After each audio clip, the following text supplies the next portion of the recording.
Afternoon বন্ধুরা, প্রত্যেক দিনকার মতন আজও আমি লাঞ্চের থালি নিয়ে চলে এসেছি।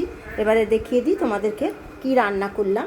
দেখো, আছে গরম ভাত, আর এখানটায় আছে স্যালাড, পোস্ত ছড়িয়ে আলু ভাজা, আর এটা আমি করেছি থোর আলু আর আতপ চাল দিয়ে একটা তরকারি।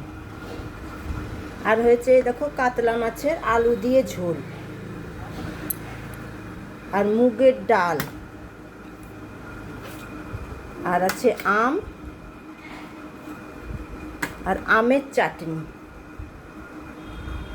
এই দেখো, কাতলা মাছ, থোড়ের তরকারি, পোস্ত ছড়িয়ে আলু ভাজা, স্যালাড, মুগের ডাল, চাটনি, আম আর ভাত।